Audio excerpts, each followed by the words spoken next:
haddaad dhul u noqoto dhulka waa maxay dhulka biyo kulul baa lagu shubaa u adkaystaa waa la qodaa uu iska adkaystaa waa la kala jeexaa uu iska adkaystaa waa lagu saxaroodaa uu iska adkaystaa iga kac ma yidhaahda dhulku ka caasinaya ilaahaya ka adeecayaba arladaabay dul joogaan dhulku haddana firaas baa looga dhigo way dul socdaan haddaad ninkaaga dhul u noqoto hadduu kuu fiicnaadiyo hadduu kuu xumaadaba isaguna marka daba sida samadu kuu noqon bay tidhi oo samada maxaa ka yimaada samada iftiinkaa ka yimaada samada roobkaa ka yimaada samada naxariistaa ka timaada samada asmaa bintu khaarijata radia allahu canha ayaa inanteeda habeenkay dhisaysay laylatu zafaaf ay hooynaysay ayaa dardaaran cajiibay siisay waxay tihi hooyo wax badan baad aqalka tarbiyad aan kugu siiyey laakiin caawa dardaaran kama dambaysaan ku siina dhegaysa bay ku tidhi cushkii aad ku jirtay waad ka baxday tiri cushka waad garanaysaan waa aqal shimbireedka gabadha macnaha aqalka meel gooniyay ku leedahay xagga dambe ayaa loogu talagaloo looga sameeyaa qol yar iyadu ay ku jirto aynan ka soo bixin waxay tihi hooyo cushkii dambeed ku jirtay waad ka soo baxday caawa waxaad tegaysaa aqal shaksigaad ugu tegaysid horay umaad arkin bay ku tidhi dhul u noqo samuu kuu noqon walaashii u noqo walaalkaayoo kaleu kuu noqon hooyoo kale u noqo aabboo kaleu kuu noqon sankiisa ilaali ishiisa ilaali dhegtiisa ilaali bay ku tidhi jaamacadda gabdhuhu la doonaya in la baro waa taase dhegaysta waxay tidhi hooyo ii macnee waxay tidhi walaashii haddaad walaashu siday walaalka u jeceshahay ay ugu damqanayso haddaad ugu damqatid walaalku siduu gabadha walaashii cadowga uuga ilaaliyo uu ugu naxariisto ugu damqadu isaguna kugu damqan bay ku tidhi hooyo u noqo aabboo kaleu kuu noqon bay ku tidhi hooyadu ay naxariis badan tahay maadaama hooyadu ay naxariis badan tahay sida hooyadu ilmaheega ka yar iyo ka weyn ka fiican iyo ka xun intaba ay ugu naxariisanayso ninkaaga ugu naxariiso hadduu kuu fiicnaadana u naxariiso hadduu kugu dabeecad xumaadana u naxariisa bay ku tiri waa ninkaagii iyo haddii tole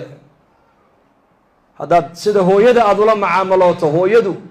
waad aragteen oo ilmaha ka u fiicanna waa u naxariisataa kaan iyada warba ka hayn ee xataa caaq ku noqdayna waa u naxariisataayo hooyadu waxun bay siisaa balka shaqada fiican leh intay wax ka qaaddo ayaa ka qayilaya aan shaqaysanayn ayay hooyadu wax siin markaabuu ka shaqaysanaya odhan waxaad hooya iga qaadaba aduu ma cuntida halkeed geysaa ma kanaad siisaa jaadka cunaya shaqaysan waayey ee waxna baran waaye ku tacabnay markaabay ku tidhaahdaa intaan noolahay waryaada waan iniga qaadiyo waan siin maalintuu dhintana ilaahay buu leeyahay bay odhan sifadaabay hooyadu leedahay isku wad wax oo dhan bay isku wadaa haddaad ninkaaga sifada hooyada aad u yeelatid bay ku tidhi sifada aabbuhu isaguna kuu yeelan waad og tahay oo aabbuhu dee dhashiisa isagaa ka warhayo ka mas-uul buu kaa noqon oo ku damqan haddaad dhul u noqoto dhulka waa maxay dhulka biyo kulul baa lagu shubaa u adkaystaa waa la qodaa uu iska adkaystaa waa la kala jeexaa uu iska adkaystaa waa lagu saxaroodaa uu iska adkaystaa iga kac ma yidhaahda dhulku ka caasinaya ilaahaya ka adeecayaba arladaabay dul joogaan dhulku haddana firaas baa looga dhigo way dul socdaan haddaad ninkaaga dhul u noqoto hadduu kuu fiicnaadiyo hadduu kuu xumaadaba isaguna marka daba sida samadu kuu noqon bay tidhi oo samada maxaa ka yimaada samada iftiinkaa ka yimaada samada roobkaa ka yimaada samada naxariistaa ka timaada samada jannadii bay naga xigtaa sifaadkaasuu marka dambe ninkaagu kuu yeelan haddaad u adkaysato dabeecaddiisiiba adkaatay u adkayso uu kugu gacan adkaaday u adkaysto uu kugu hadal xumaaday u adkayso uu kugu maaragtanay dabeecad xumaaday u adkayso oo cidna ha u sheegin wuxuu ninkaagu dhib kuu geysto marka dambe samu kuu noqono sida samadu khayrka uga yimaado ayuu ninkaagu noqon doonaa marka dambe nin ilaahay khayrka kuusoo dhex mariyo sankiisa ilaali bay tidhi waa maxay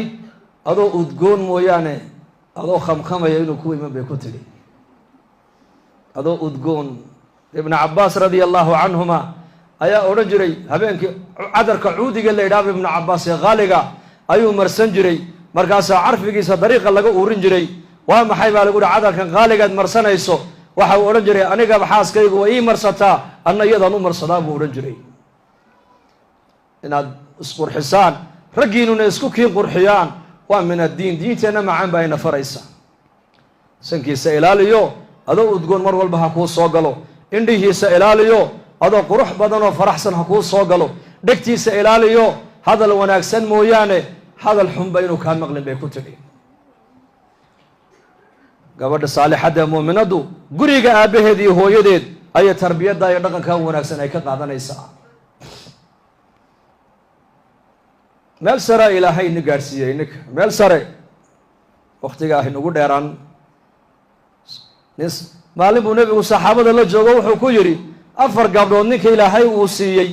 ee koriyey ee korsiintooda wanaajiyey ee u guuriyey jannada xijaab bay uga noqdaan buu nebigu yihi gaashaan bay jannada uga noqdaan nin saxaabiyaa yidhi ninka 3 haystana 3du waa la mid ninka 2 haystana 2du waa la mid ninka mid haystana middaasna waa la mid buu rasuulku yidhi rag ma sheegin rasuulku sala allahu calay wasalam man caala jaariyatayni xataa tablugaa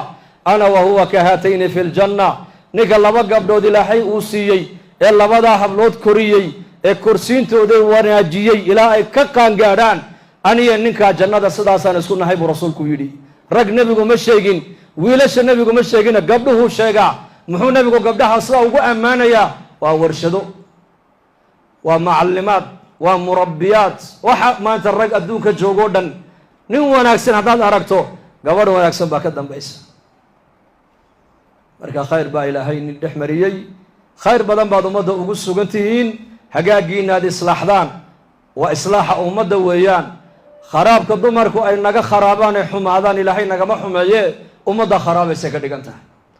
haddaad aragta mujtamac dhallinyaradoodu wanaagsan tahay aqaladay ka soo baxeen hooyooyinka jooga iyo gabdhaha joogaa wanaagsan haddaad aragta mujtamac dhallinyaradoodu ay khariban tahayna aqalada ay ka soo baxeen haweenka jooga ayaa kharrimay ka dhigan tahay marka waayo waxaan sidaa u lehay ma garanaysaan ubadku annaka agtayda inta badan ma joogaan ininka agtiinay joogaan marka khayr baa inaga muuqda ilaahayna tabaaraka wa tacaala kuwa diintooda bartee diintooda ku dhaqmee diintooda u dadaala allah inaga yeelo amiin dhahada